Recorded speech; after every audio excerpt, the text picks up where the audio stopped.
Le bouton. Le mouton. Le soleil. Le sommeil. J'en peux plus là d'être réveillé tous les matins par votre réveil de merde là. Vous avez pensé à mettre des boules qui est? Parce que vous, quand votre toit fuit, vous achetez un kawaii, c'est ça? Vous n'entendez rien. Le 6. Le 6 n'est pas le 5. Le 6. Comme ça, tout le monde est content. 1940. Monsieur, vous allez trop vite, on peut pas tout noter. Allô, on est là, monsieur. Toujours un plaisir d'échanger avec toi. J'entends bien ou j'entends rien? Rien. Rien? Oui, rien. En fait, je cherchais un sujet de comédie depuis un petit moment et ce sont mes enfants, mes 3 garçons qui m'ont dit mais il est devant ton nez, comme souvent quand les choses sont devant soi, on les voit pas. Et après, évidemment, c'est un film assez personnel parce que c'est un parcours que je connais, qui est lié à la perte d'audition. J'ai perdu un peu d'audition aussi. Et évidemment, c'est quelque chose d'assez qui peut prêter à sourire ou à rire très souvent parce que dans le quotidien, ça peut être une sorte de travail d'équilibriste. Parfois, quand on n'entend pas, on est un peu décalé pour pas passer pour un rabat-joie, un simplet ou quelqu'un d'un peu hautain comme ça. C'est vrai que il m'arrivait des situations dans la vie qui m'ont fait penser qu'on pouvait peut-être en tirer une histoire. Après, il fallait en faire un film, évidemment, mais c'est parti de là. Il existe des prothèses auditives. T'as pas à mon âge. Tous les sons vont vous paraître amplifiés au début. Tu peux arrêter avec tes chiffres, ça c'est insupportable. Je peux arrêter de respirer aussi, si tu veux. Claire a perdu son mari il y a 1 an. Et sa fille ne parle plus depuis la mort de son père. Alors c'est toi la petite fille qui fait trembler tout l'immeuble avec ses cauchemars. Tu peux hurler tant que tu veux, moi j'entends rien. Qu'est-ce que j'ai encore fait? Je voulais vous remercier de la façon dont vous vous êtes occupé de Violette. Le père de Violette, il est où? Il est parti, il est mort. Il va jamais la voir. Bah, moins depuis qu'il est mort.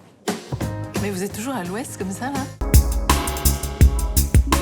L'ascenseur est un lieu idéal pour parler de la malentendance parce que c'est un espace restreint et très souvent les gens pensent que pour parler aux malentendants il faut leur parler à l'oreille. C'est tout l'inverse, il faut nous faire face. Et c'est vrai que dans l'ascenseur, n'importe quel malentendant vous dira s'il se trouve devant tous les boutons à appuyer, qu'il y a des gens derrière lui, il va pas entendre toutes les demandes donc évidemment c'était immédiatement une situation qui est assez jubilatoire à montrer à l'écran.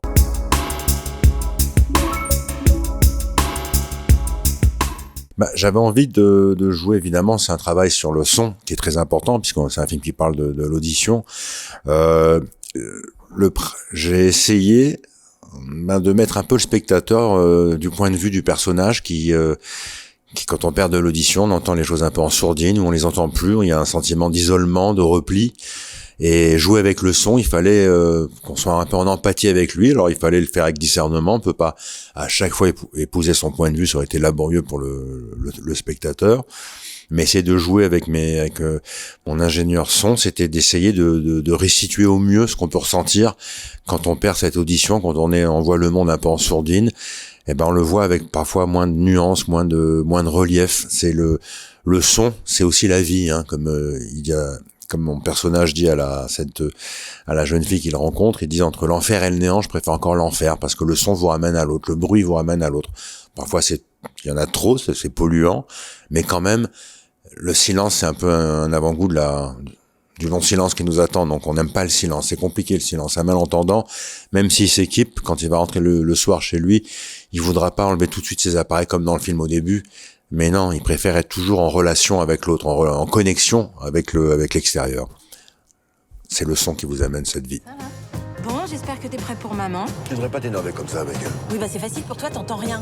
J'en peux plus d'écouter ces conneries. Maman, c'est moi, c'est ton fils. Ça m'étonnerait. Mon fils vient jamais me voir.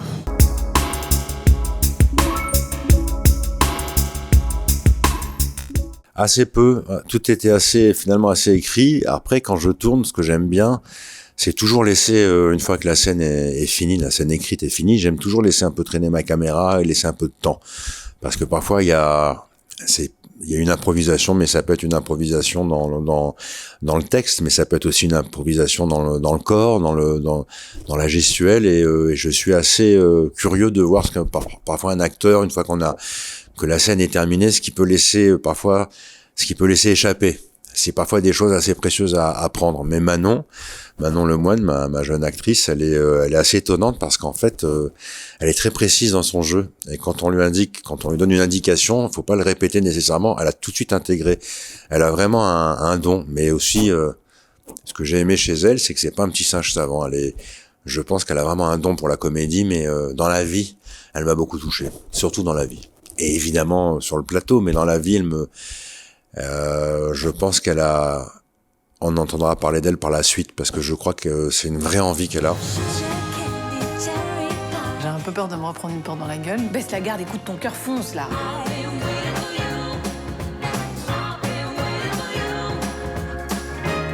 Ça fait 3 nuits qu'elle dort mieux. C'est super, il s'est passé quelque chose de particulier. J'ai pas votre numéro. 07 54. Merci.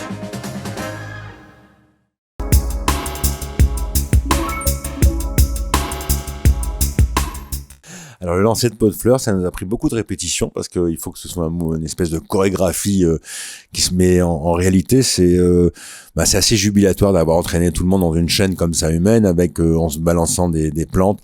Il y avait, vous savez, c'est ce qui est bien aussi dans ce métier, c'est de rencontrer d'autres métiers. Donc on passe 2-3 jours chez un pépiniériste pour voir un peu comment ça s'organise, ça se passe, et puis d'un coup vous vient l'idée de